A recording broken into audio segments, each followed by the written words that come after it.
ایمان سے مشرف نہیں ہوئے تھے، اتنے میں کیا ہوا؟ اللہ کے حبیب نے نبوت کا اعلان کیا، اللہ کے رسول نے نبوت کا اعلان کیا، میں نبی ہوں، مجھ پر کلمہ پڑھو، میں دین لے کر کے آیا ہوں، میں دین سکھانے کے لیے آیا ہوں، میں اسلام کی دعوت دینے کے لیے آیا ہوں، میں اللہ کی طرف بلانے کے لیے آیا ہوں، میں جہنم سے جنت کی طرف لے جانے کے لیے آیا ہوں، تم باطل پڑھو، تمہیں حق پر چلانے کے لیے آیا ہوں۔ اللہ اکبر، کرم نواز آقا، اللہ اکبر، میرے نبی نے نبوت کا اعلان کیا کہ میں نبی ہوں۔ حضرت خدیجہ نے چیک کیا، جس کا نام میسرہ تھا، اللہ اکبر، جس کا نام میسرہ تھا، آپ نہیں جانتے، اللہ اکبر۔ حضرت خدیجہ نے کہا، اے میرے غلام میسرہ، محمد عربی کے ساتھ تم سفر میں جاؤ۔ محمد عربی کیسے گئے، ان کی فطرت کیسے گئے، ان کی عادت کیسے گئے، ان کے خیالات کیسے گئے، وہ اٹھتے کیسے گئے، وہ بیٹھتے کیسے گئے، وہ سوتے کیسے گئے، وہ پانی کیسے پیتے گئے۔ میسرہ نے کہا،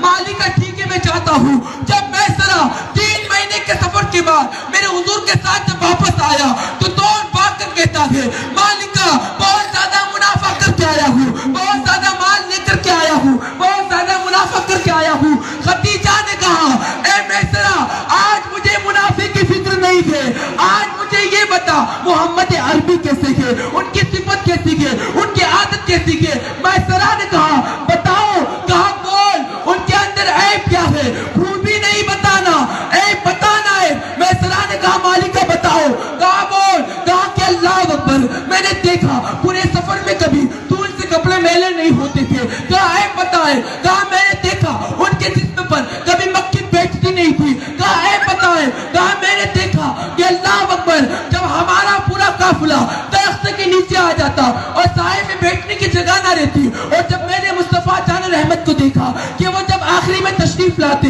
آخری میں آتے، تو وہ درخت اپنی ٹہنیوں کو پھیلا کر مصطفیٰ جان رحمت پہ سایہ کر دیتا تھا۔ کہا عیب بتائے، کہا کہ وہ کبھی جھوٹ نہیں بولتے تھے۔ کہا عیب بتائے، کبھی وہ جھوٹی قسم نہیں کھاتے تھے۔ کہا عیب بتائے، کہا کہ جب بندر پہ قدم رکھتے تھے تو ہریالی چھایا کرتی تھی۔ کہا عیب بتائے، کہا اللہ اکبر، ان کے پسینے سے خوشبو آیا کرتی تھی۔ کہا عیب بتائے، اللہ، اے میسرہ، تو نے میرا نمک کھایا ہے تو 3 مہینے کے اندر مصطفیٰ جان رحمت کے عیب دیکھے وہ بندہ میسرہ کہتا ہے، مالکہ اگر آپ ایک ہاتھ میں چاند لا کر رکھ دیں